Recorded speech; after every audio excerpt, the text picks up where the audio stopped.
I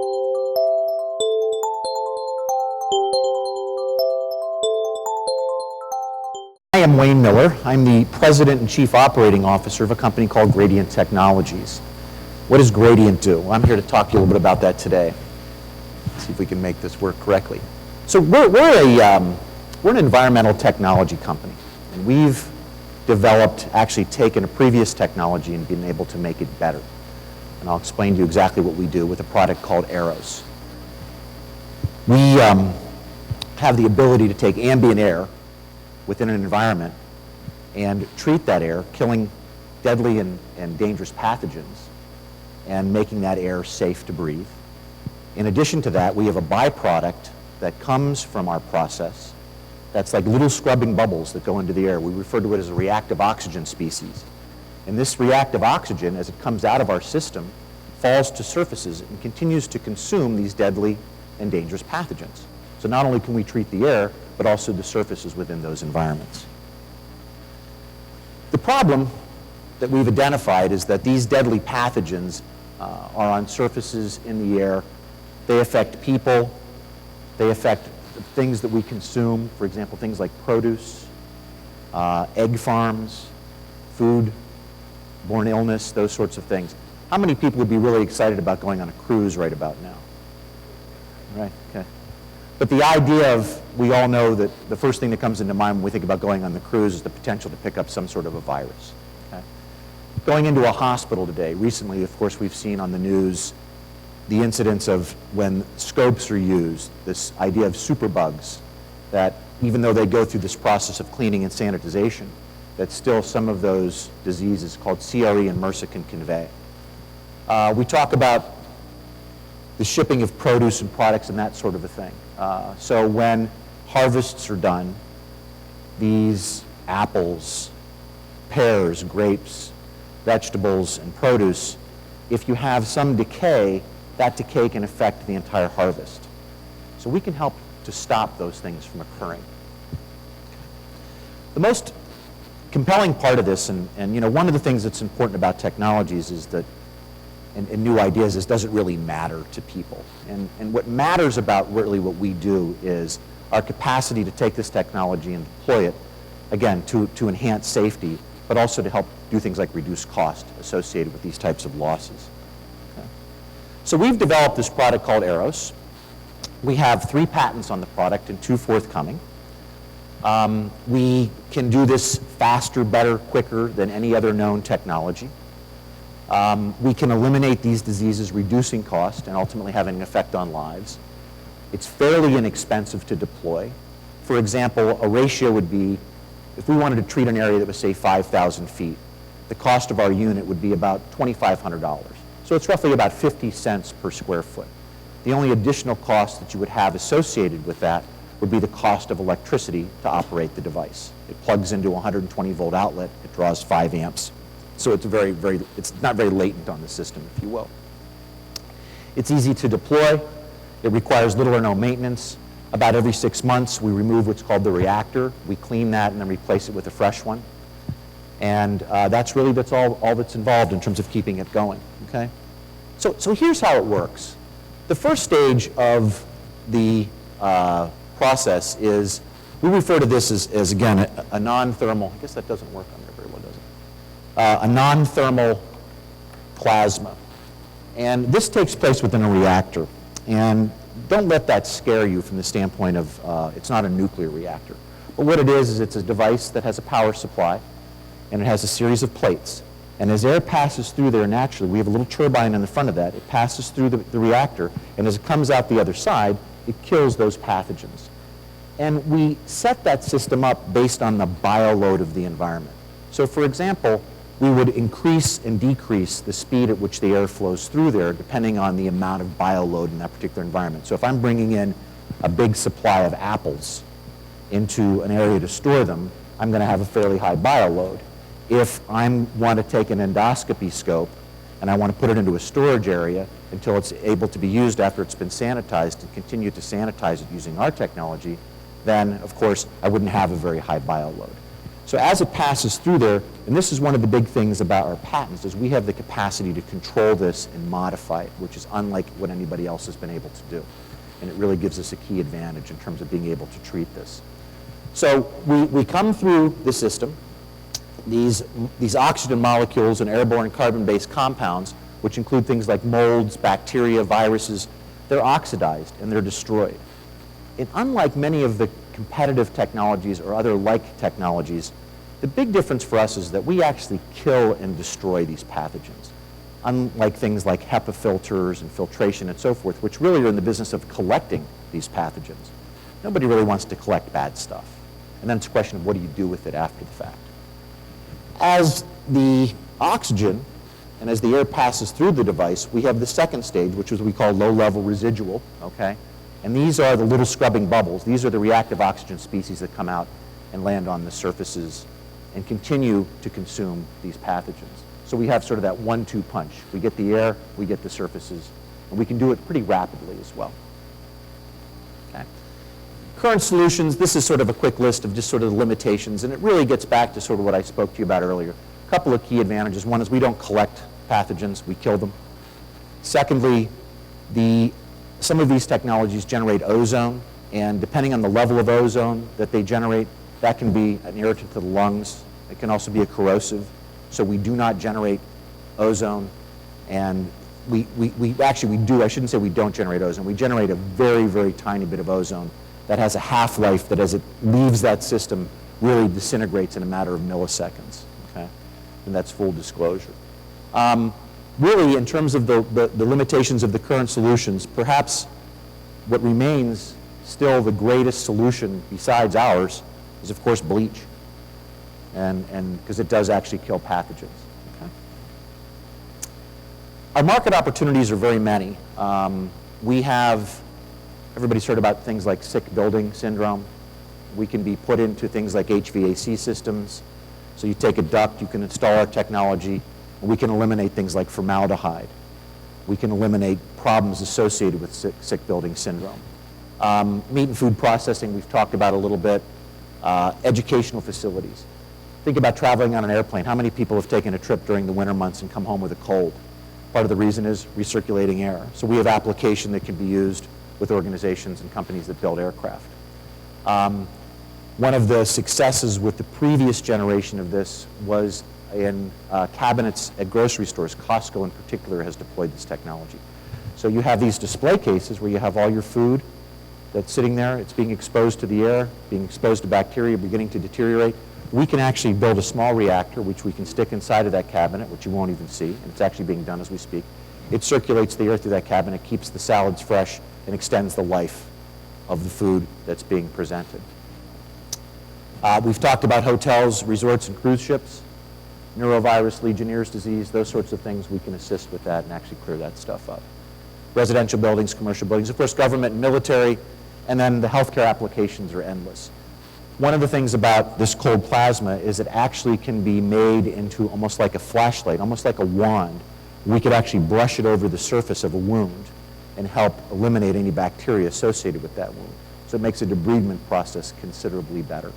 But one of the big challenges for us as a company is that there's so many opportunities for us to employ and deploy this product that we're trying to focus in a couple of key areas. We've talked about these application examples, and this is really where we're focusing, is on the food supply chain. One of the reasons that I'm particularly interested in it is because of what Delaware does. We produce a lot of food. You know, broilers are one of our #1 crops. Apples are second, of course, to corn and soybeans. So the applications right here in our own state to improve yields, reduce loss, is really quite significant. And we're looking for folks to help us in this area in particular to allow us to demonstrate what we can do with Aeros. We are a very early stage company. So right now what we're trying to do is to raise money to dedicate the three of us. There are three people who are founded the company, myself, Rob McGowan, and Terry Woodbridge. Terry is the inventor who holds the patents, which are now assigned to our company, Gradient Industries. Again, we have 3 that are patented. We have 2 pending, which is on the next generation that's coming through. Rob is really responsible for managing the vision of the company. I'm responsible for managing the business development and the business of the company. And of course, Terry's responsible for the technology. We're all dedicated to this in a part-time fashion right now, and our objective is to raise money as a seed round so that we can dedicate our resources and ourselves to this full time. Okay. Our revenue projections are really based mostly on the idea of licensing the technology. While we believe that there are certainly applications for us to manufacture, that's a much more expensive path for us to take. So we're talking to companies like Ingersoll Rand, Boeing, W.L. Gore, Steris, et cetera, who are really intellectual property companies who have an interest in trying to find ways to deploy this technology, to which we will license the technology to them. Manufacturing is certainly an option for us. For example, we look at China. The number one problem in China right now is indoor air quality. We can really assist with that. And one of the other things, too, I didn't mention is that there is one other big benefit to this, which is we can reduce odors as well. The first generation company, when they started with this technology, I'll give you a great example. They had a situation with the Phillies baseball team where the guest locker room had a backup problem continuously when they ran the laundry, and it made the place really, it was a horrible odor and actually made the players ill. And so this technology was used to help get rid of that odor and eliminate that entirely. So it has that also that other benefit, which is we can eliminate odors as well. Okay. This is not really so much for reading, but more for education. I'm a serial entrepreneur. I've started a number of companies, but I wanted to just share with you folks the idea of a lean startup, which is a little different. You know, it used to be we'd go out with an idea and tell people what they wanted. Well, today it's a little bit different. Today we go out and find customers and then we ask for money, which is a much better approach. So I can talk to you more about that as well. Okay. Anyway, just a quick summary. We have a unique technology. It's patented, widely applicable, large market opportunities, an experienced team, an attractive revenue model, and a good map for additional intellectual property. Thank you.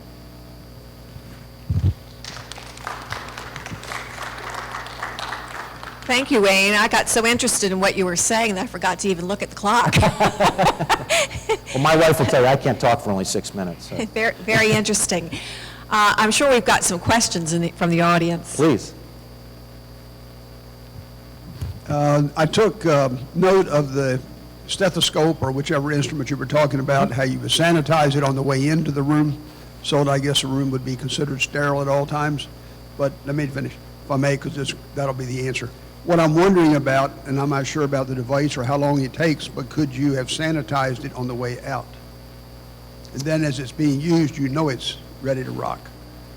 Let me see if I can answer your question from the standpoint of what I know to be the process. You know, I'm not a scientist. Terry's our scientist, so I'm about an inch deep and a mile wide on the topic. But typically after the scope is used, it goes through a processing, which is typically liquid. So it goes into like a giant dishwasher. I see. Once it comes out of that, it's then rinsed off, and then it's hung for storage so it's prepared. Because one of the things about managing bacteria is you want to make sure you get moisture out of the process. Mm-hmm. The drier the environment is, the less chance you have for growth of bacteria. So typically where we're found is in these storage cabinets, these endoscope cabinets, where they actually hang these devices, is we have the reactor built into that cabinet with the ability to circulate. So then they go from there into the procedure prepared. So you're doing that. I took it you were going to do it going in, it was hung in a room someplace, and then it was brought out and used. People moving in and around and stuff, I just thought maybe the way to do it would be as it got out on its way to its mission. That's what you're doing automatically. Exactly. Yeah. Thank exactly. you. Thank you. Exactly. You're welcome. Thank you for the question.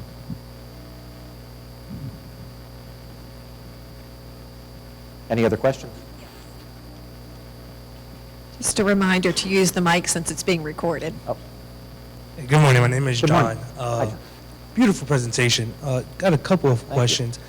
Is there any possible potential application for like running something like blood through a product or maybe a second generation product to get pathogens out of the blood itself? Or I don't know the answer to your question. Okay. I know that this technology can be used with water, so Okay. we can actually treat water. Gotcha.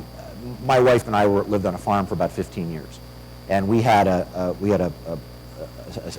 a bacteria problem in our water. And one of the solutions to that was using UV light to pass the water through to kill that bacteria. UV is very effective.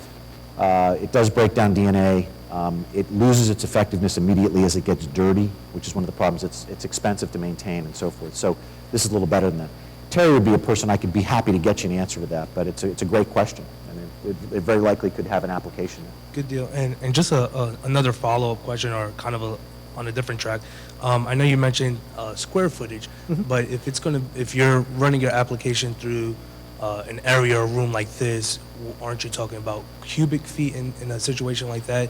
Is there a difference between your square footage or cubic feet? Like, can you throw something like this in a hangar or a big storage area? Absolutely.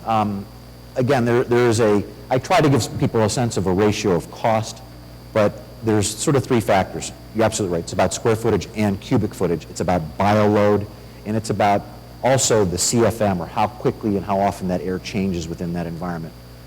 We could successfully deploy this up to 1 million square feet. It's just a matter of the number of units. The largest unit we've built, that was built really, I say the first company, was about 5 feet tall, weighed about 300 pounds, and hung on the wall. It also can be portable. So you can have a handheld device, that sort of a thing. So there is a science to determining the exact application and how many of these devices, or how large the device needs to be to address that. So yes, the answer to your question is absolutely cubic feet matters. Going back to your business model, you said that your projections are for licensing, and you leave the manufacturing to the other side, to whoever you license to.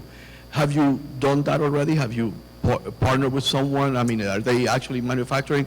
How would that actually work, or how do you, I mean, how difficult would that be to establish that plant to manufacture? I mean, have you thought of that, or how's that going to work? Well, let me give you the sort of the whole story as best I can here in short order. This company it was actually an initial company started in 2004. The company was called Interozone, and there was actually an inventor in Chile who developed this specifically for shipping produce for that purpose. In other words, this device was attached to a container, and they could ship a harvest of produce from Chile to the United States. And they were able to extend the life of that product almost up to 28 days. So it was really quite significant. The technology came into this country, and that's when Terry came across it. Unfortunately, it was dangerous, it was catching on fire, it was not well built. Terry addressed that and then patented that technology. They were very successful, the original company, in going out and getting companies to look at this, and they developed a relationship with Ingersoll Rand, actually a $30 million contract. And Ingersoll was in the process of building this into their refrigeration equipment. They have a division called Hussmann. You might see them, in fact, in Taylor, et cetera, on the back of trucks and so forth going around here. So they were involved with a third-party manufacturer who worked with the supervision of Ingersoll, as well as from Interozone, or AeroCare was the name of the original company. And they were able to do this. The construction of the device is really not that complex. The only thing is it's very, very, very high voltage, so you have to be cautious in terms of how people have access to that in order to get the reactor to do what it's supposed to do. But fundamentally what happened is these guys just really screwed the company up. I mean, they just drove it right into the ground. They got quite greedy. There's a lot of stories about it. I don't focus on it a lot because the benefit for us is we have the lessons, we have the validation, we have the inventor, we have the patents. So really for us it's very much a restart. And we think we have something that's extraordinary. And like I said, we're really just, this is one of my first pitches, so to sort of talk about it. But I don't know if I've answered your question, so. Okay, good enough. Your first pitch was an excellent one. Thank you. I stole it, Kina. My question is, how realistic is it to treat an entire hospital, like a facility of that magnitude? I don't know if you can look at sort of doing the whole house. I think you have to take a look at it room by room. I mean, clearly in the operating environment, this is a great application. When you look at today how we're moving the patient more and more out of the hospital. I just had knee surgery, right? I didn't go to the hospital. I went to a surgical center, So the surgeries have become less invasive. They're more dispersed. But the environments where the exposure is the greatest relative to what we call nosocomial incidents or hospital-acquired illness or bacteria, those are the areas where we want to be as aggressive as possible. So, An entire hospital is bacteria to me. listen, I'll tell you, it's really simple. I don't want to go there because that's where the sick people are, right? Yeah, I don't bother. It takes a lot to get And I was in the there. industry for 11 years. I worked for a company called Hillrom. I sold capital equipment. In fact, the president of Hillrom is on our advisory board for AeroCare. I mean, for Gradient and for Aeros. I spent a lot of time in that environment, and it's really quite remarkable. But this whole endoscope thing that we've seen in the news with superbugs, these people are doing the right things in terms of trying to sanitize and treat this equipment. The problem is that it's the storage, it's the handling, it's those sorts of things where the failures occur. And, unfortunately, the cost is typically a loss of life, people get just amazingly sick. Yeah, I'm not familiar completely with the concept, so I didn't know if an entire building was an option or if it was unrealistic. The other thing I was wondering was the doctor's office, but you're saying it would be more like room by room. Yeah, I mean, we could, again, I'm not sure you need to do the lobby of the office, for example, but certainly the That's where all the operatories. sick people are, my friend. Listen, we have a 3-year-old grandson, right? Okay, you talk about a petri dish, right? They go to school, they get all this stuff, and they bring it home.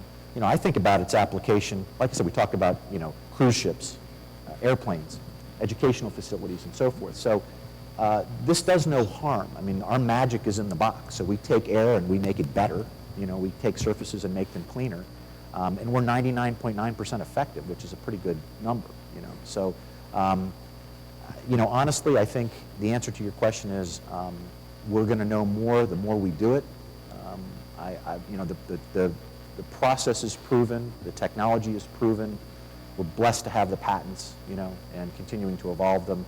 And now it's a question of really getting people kind of signed up and rolling it out, et cetera. So, yeah. Yes, sir. I have a couple questions. Please.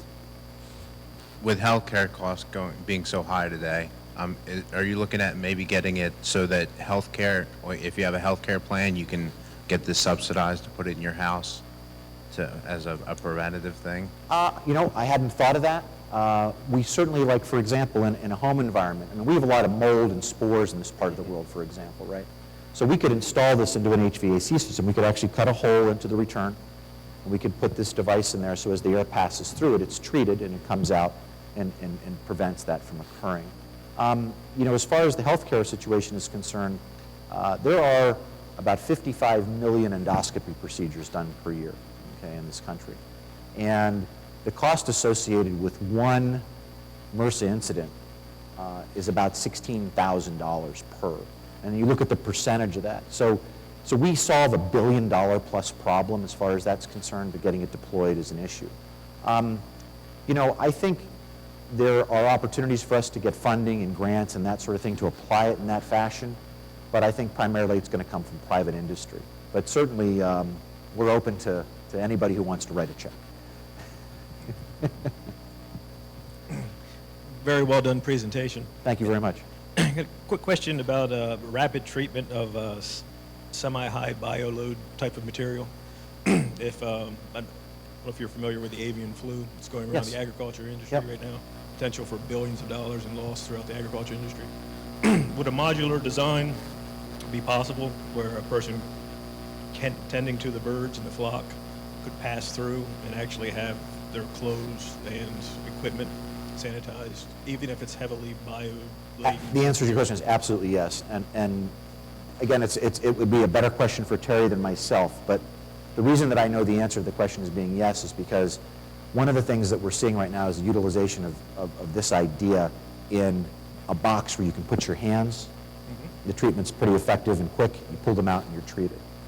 So because of our capacity to deal with surfaces and also exposure to the plasma, I think it could be addressed pretty easily. But again, I'd love to follow up with you and have Terry talk to the science of it and its application. And are you looking to actually license the manufacturing of the technology, or are you actually looking to license the technology to specific industries? The answer is second. We're looking to license the technology to specific industries. So for example, if working with the Steris Corporation, for example, if they wanted to utilize the technology specifically for the treatment of endoscopes or for sterilization of equipment in a hospital environment.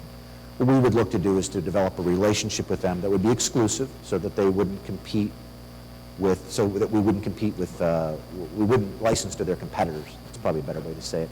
And they would have, very much of a vertical dominance with the utilization of that technology.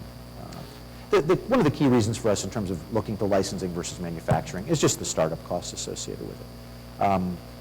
There still would be a runway required for us, because if we license to you today, then you're going to have to figure out how you're going to exactly deploy it. We'd have to work with you on the R&D side, ultimately manufacture the product, and then begin to enjoy the benefits of the licensing fees probably 12 to 18 months down the road. And that's part of why we need to raise capital, is we want to be able to cover ourselves effectively for that runway. But you're not looking at a specific manufacturer just for all implementations across the board for the licensing to specific industries? Correct. We have previous relationships with manufacturing companies, actually two who did this for us on an outsourced basis. I shouldn't say us, but for the previous company. So those relationships exist. Terry has those. They've manufactured the product in a variety of shapes and sizes. But right now we're looking really for that licensing relationship. Thank you. You're welcome. We have time for one last question.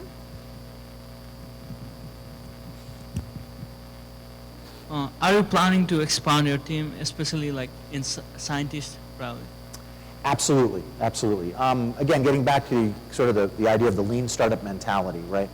Raising money today without customers is a lot more difficult than raising money with customers. If you show that there's a need for your product and somebody's willing to pay for it, obviously you can raise capital a lot more quickly. And it's really a much more intuitive and better way to do it, having done it the other way. Right now, we have myself, I have a lot of skill sets. We have Rob, who has a lot of skill sets in the vision in terms of the business. But where we'll initially bring and expand our team will be in terms of our technologists, working with Terry to help us build our prototypes, get those revalidated by organizations like the FDA and USDA, et cetera. So we just revalidate all the existing validation that we have. And then the next thing would be to have people to go out in the field and work with the specific manufacturers and or people in industry, so we learn how to deal with things like avian flu and so forth. So that's the answer. So yes, we'll expand the team pretty rapidly once we have funding.